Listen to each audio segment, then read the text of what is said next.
Hello friends, आज हमारा topic है प्रेपोजिशनन। जर्मन की जो प्रेपोजिशंस हैं उनके बारे में बात करेंगे, लेकिन हम एक ही कैटेगरी करेंगे।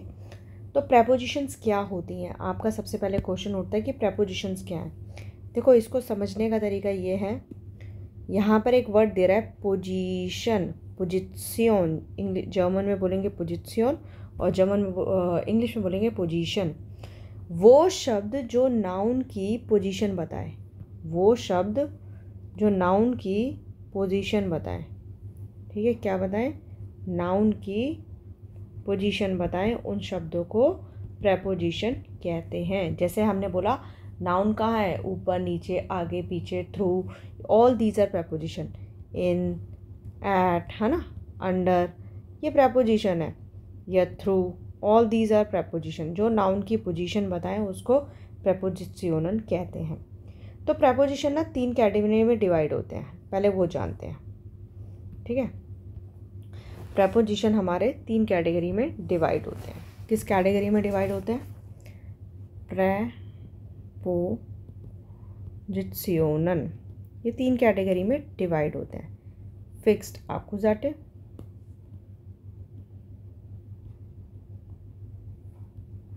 फिक्स्ड दाटिव एंड वेक्सल। ठीक है, वेक्सल प्रेपोजिशनल। जो फिक्स आकुजाटिव होते हैं उनमें क्या होता है, जैसे सेंटेंस बना रहे हैं, अगर प्रेपोजिशन फिक्स आकुजाटिव लगी हुई है तो ऑब्जेक्ट आकुजाटिव लगेगा। ठीक है, प्रेपोजिशन अगर फिक्स डाटिव है तो ऑब्जेक्ट डाटिव लगेगा, यानी कि ऑब्जेक्ट किस पे डिपेंड करेगा? अपने लेफ्ट वाले पे। और वेक्सल वो प्रेपोजिशन होती हैं जो दोनों होती हैं, आकुजाटिव भी एंड डाटिव भी। ठीक है, तो ये 9 प्रेपोजिशन है, ये 9 प्रेपोजिशन है एंड ये 7 प्रेपोजिशन है।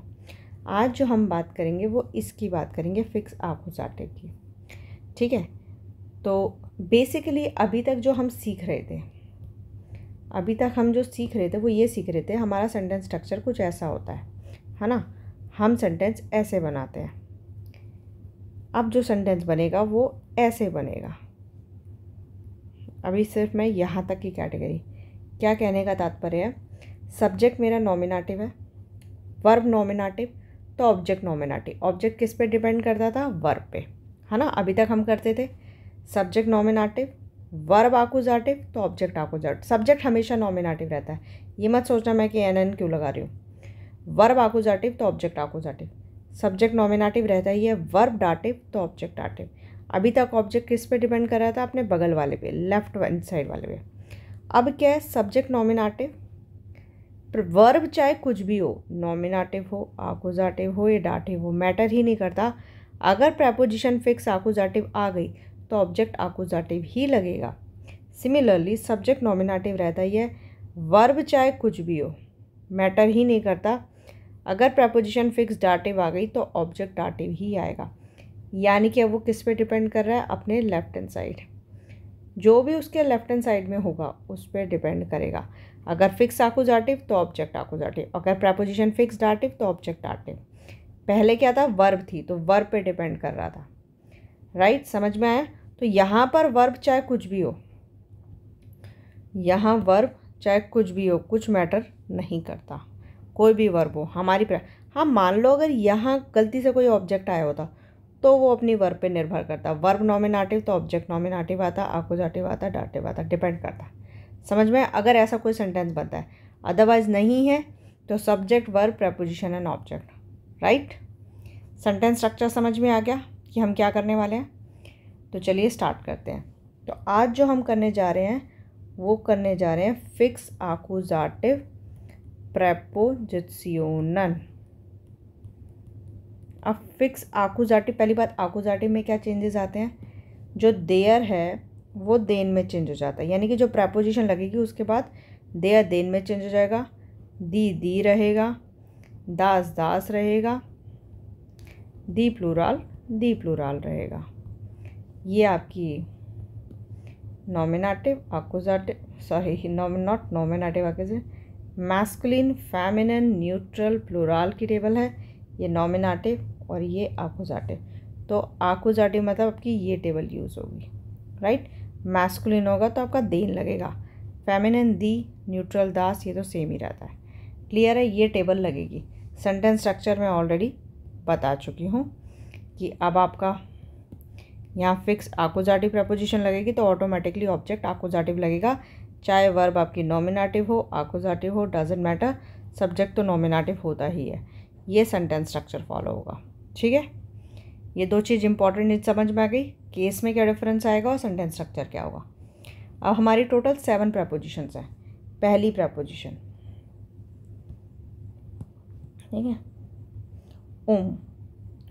उम का मतलब एट भी होता है, का मतलब अराउंड भी होता है। अब जो मैं यहाँ लिख रही हूँ, जैसे मैंने का मतलब एट, अब जर्मन में क्या होता है ना, एट के बहुत सारे मतलब होते हैं। एट सू भी होता है, एट बाय भी होता है, एट अन भी होता है। तो यहाँ पर बहुत सारे, यहाँ इंग्लिश की तरह नहीं है जैसे हम लोग लगा देते हैं एट नाइट या eight somewhere, at office, at the office. तो हम ये नहीं है कि हर जगह लगा दें, नहीं, जर्मन में एट बोलने के कई सारे तरीके हैं और हमें उनका एप्लीकेशन पता होना चाहिए, कब कौन सा इस्तेमाल होगा। भाई ये वाला इस्तेमाल होगा, ये होगा या ये होगा। तो जो मैं लिखवा रही हूँ, अब जैसे मैंने का मतलब एट लिखा है तो मैं इसका एप्लीकेशन बताऊंगी और वही आपको अप्लाई करना है। इससे ज़्यादा आपको अपना दिमाग यूज़ नहीं करना है। ऐसा नहीं है कि आप कहीं भी जब मन करे एट इंग्लिश में जहाँ लगता है वहाँ लगा दो, नहीं लगाना। का मतलब एट होता है और ये एट यूज़ होता है फॉर फिक्स टाइम। किस लिए यूज़ होता है? For fix time. जैसे अब ट्रेन है, ट्रेन अराइव्स एट 2 o'clock, तो वहाँ फिक्स, जहाँ फिक्स टाइम है वहाँ एट लगेगा। ठीक है, और दूसरा ये जो अराउंड है ये प्लेस के लिए लगता है। प्लेस माने जैसे कोई ये जगह है, टेबल है, आप टेबल के अराउंड बैठे हो, ये ट्री है, आप इस ट्री के अराउंड खेल रहे हो, तो ये वाला अराउंड हो गया। ठीक है, ये बॉन फायर है, इसके अराउंड डांस कर रहे हो। ठीक है, एग्जाम्पल सुनो। पहला, देयर सूक कॉम्ट फ्यूनफ ओवर आन। जो ट्रेन है वो अराइव करेगी 5 बजे। ठीक है, क्योंकि ट्रेन का टाइम फिक्स्ड होता है ना। या मैं बोल रही हूँ मेरी क्लास 2 बजे स्टार्ट होगी, तो mine unterricht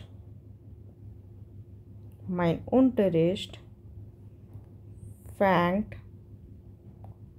um 2 Uhr an।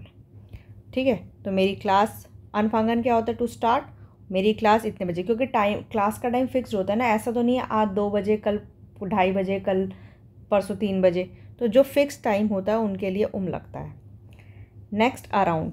Around place के लिए, जैसे मैं बोल रही हूँ हम लोग टेबल के अराउंड बैठे हैं, ये नहीं बोलेंगे टेबल के फ्रंट में बैठे हैं, नहीं। तो wir sitzen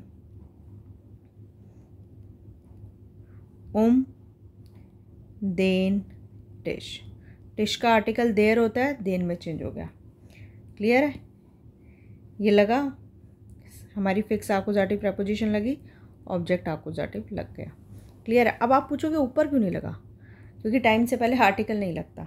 ठीक है, ये इसलिए। तो wir sitzen den Tisch, या हम इसके पीछे लागर फायर के अराउंड डांस करें तो wir tanzen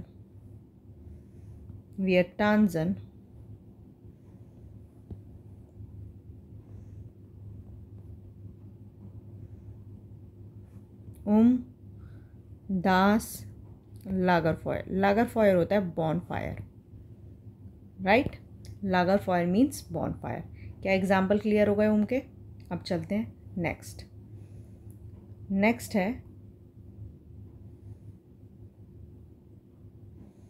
नेक्स्ट है गेगन। गेगन का मतलब है अराउंड। ये भी अराउंड है, अभी ऊपर भी अराउंड किया था। Around and against. अब इसका क्या मतलब होता है इस गेगन का? ये जो अराउंड है ये टाइम के लिए, जैसे लगभग, हम बोलते हैं ना लगभग 2 बजे आ जाऊंगी मैं, यानी कि मैं 2:15 भी आ सकती हूँ, 2:30 भी आ सकती हूँ। I am not talking about fix time. Fix time के लिए यूज़ होगा, लगभग के लिए गेगन। जैसे मैं बोलूँ इश कॉमा गेगन 2 Uhr, तो आई कम अराउंड 2 o'clock। ठीक है, इश कॉमा गेगन 2 Uhr। या जैसे पार्टी जो है, अब पार्टी फिक्स टाइम पे तो होती नहीं है, तो द पार्टी फैंक्ड, अनफांगन है, अनफांगन टू स्टार्ट होता है, द पार्टी फैंक्ड गेगन 7 Uhr an, यानी कि पार्टी लगभग 7 बजे स्टार्ट होगी। तो पार्टी ये तो है नहीं जैसे 7 बजेंगे तो ही स्टार्ट होगी, नहीं, वो 7:15 भी हो सकती है, 7:30 भी हो सकती है, 6:45 भी हो सकती है। क्लियर है। नेक्स्ट है अगेंस्ट। अगेंस्ट मतलब किसी चीज़ के अगेंस्ट, जैसे मैं बोल रही हूँ मैं करप्शन के अगेंस्ट हूँ, तो मैं क्या बोलूँगी, इश बिन गेगन दी करप्शन, I am against the corruption. अगर आप किसी चीज़ के अगेंस्ट हैं तो आप ये यूज़ करेंगे। नेक्स्ट, अगर आप बोलना चाहते हैं, जैसे आप बोलना चाहते हो इंडियन टीम ना पाकिस्तानी टीम के अगेंस्ट खेल रही है, जो हम वर्सेस वाली सिचुएशन नहीं होती, ए टीम बी टीम के अगेंस्ट खेल रही है, तो उस केस में हम बोलेंगे द इंडिशो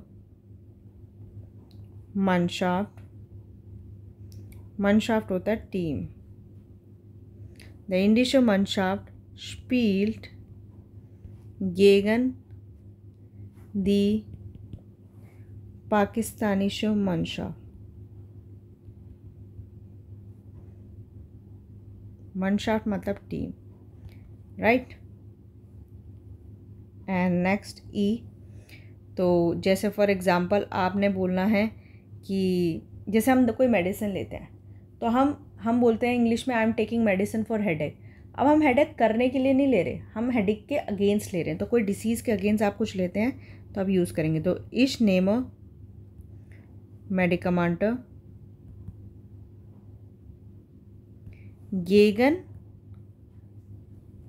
गेगन दास फीवर, मैं फीवर के अगेंस्ट ले रही हूँ या कॉफ स्मैशन के अगेंस्ट ले रही हूँ, तो डिसीज़ के अगेंस्ट लेने के लिए भी हम यूज़ करते हैं।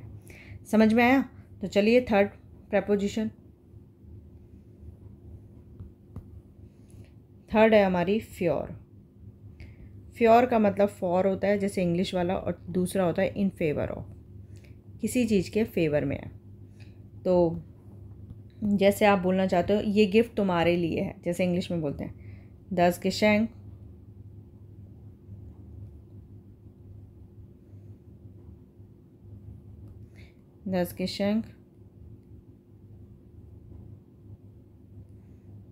इज फ्योर डिश। इंग्लिश में भी बोलते हैं ना फॉर मी, फॉर आई तो नहीं बोलते, ऑब्जेक्ट वाला आता है, फ्योर डिश, फ्योर दाइन एंड फाटर, आपके फादर के लिए है, तो आकुजाटिव फॉर्म आएगा, ठीक है।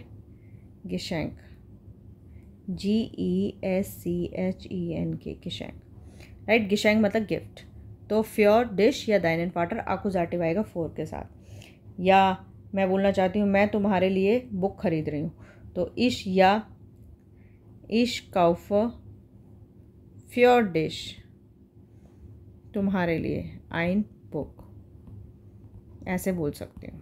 Next, in favour of. अभी जैसे मैंने बोला मैं करप्शन के अगेंस्ट हूँ, अब मैं बोलना चाहती हूँ मैं करप्शन के फेवर हूँ, तो मैं क्या बोलूँगी, इश बिन फ्योर दी करप्शन, या आप किसी चीज़ के फेवर में हो, जैसे आप इश बिन फ्योर दी करप्शन या इश बिन फ्योर दी आर्टिकल,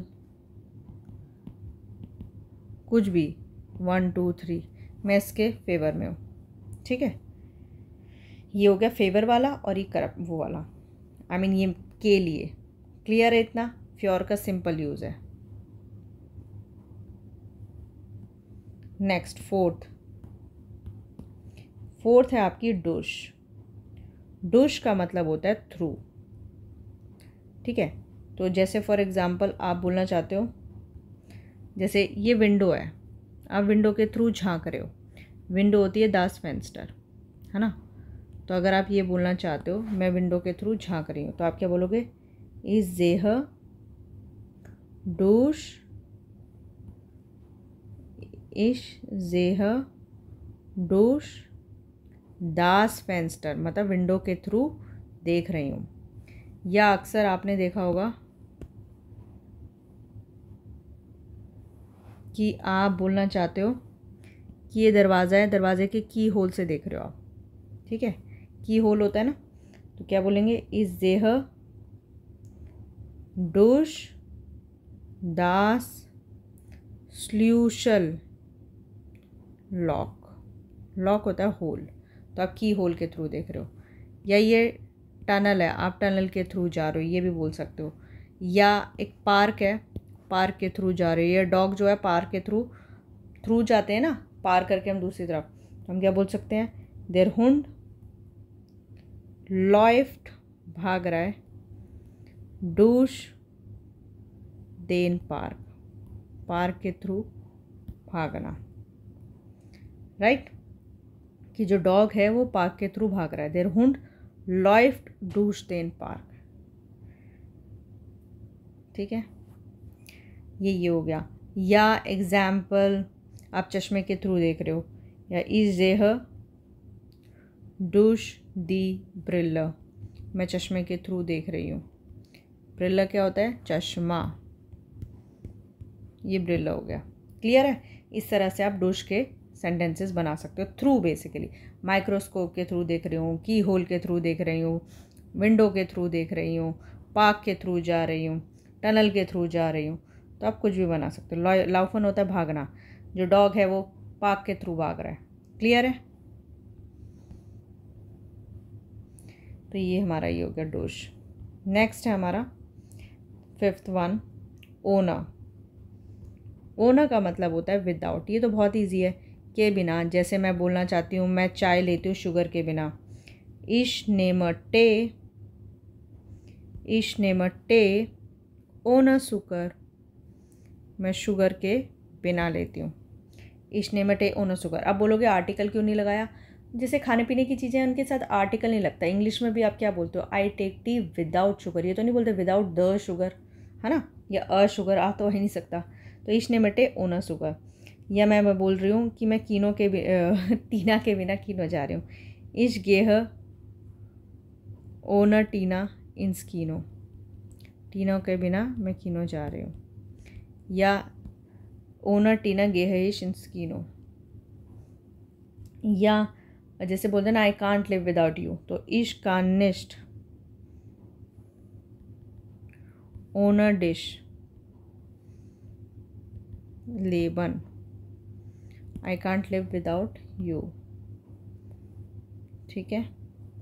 या बोलना चाहते हो don't go out without jacket, गे निस्ट ओना या कराउस, विदाउट जैकेट बाहर मत जाओ, ठंड है, मतलब बेसिकली आप ये बोलना चाहते हो, गे निस्ट ओना या कराउस, राउस गेन मतलब टू गो आउट, क्लियर है।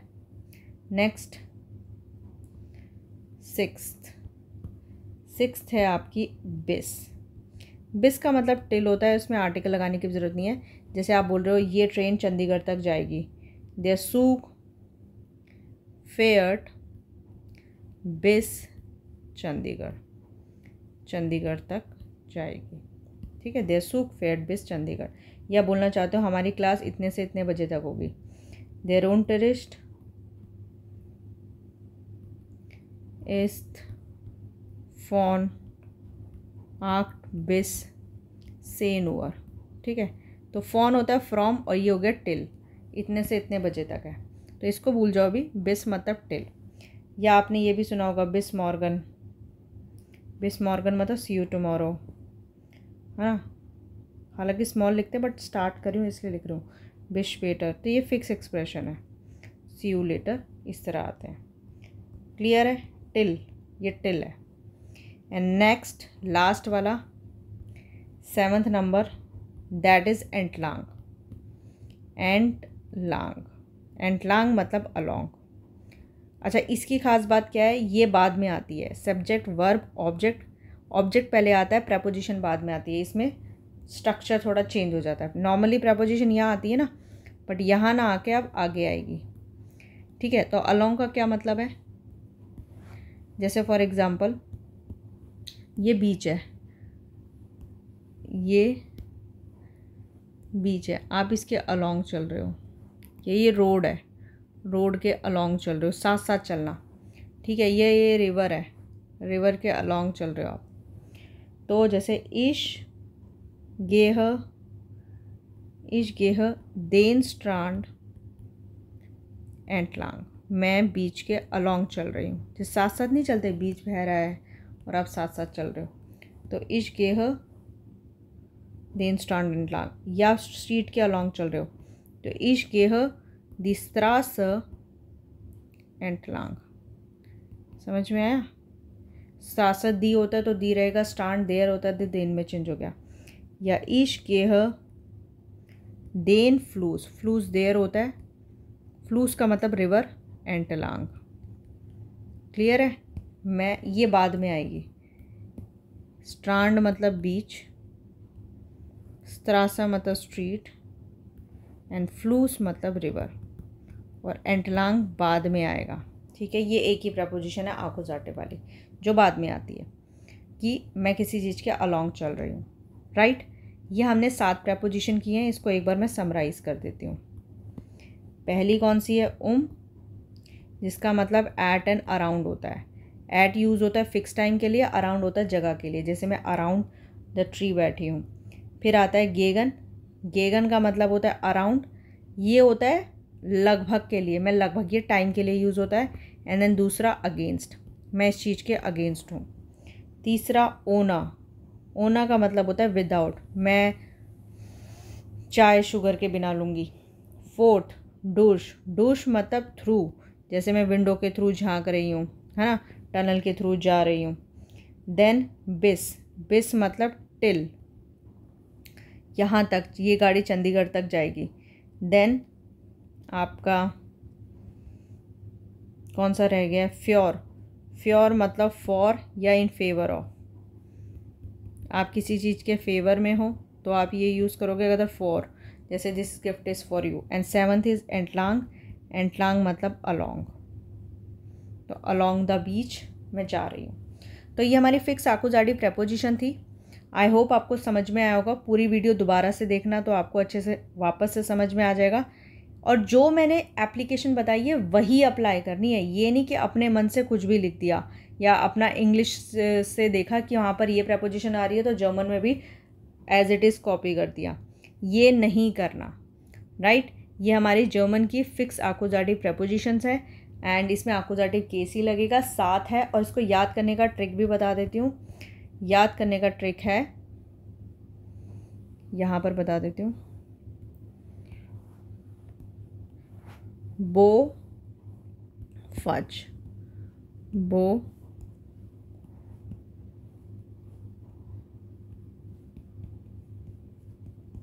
फज, यहाँ लिख दिया।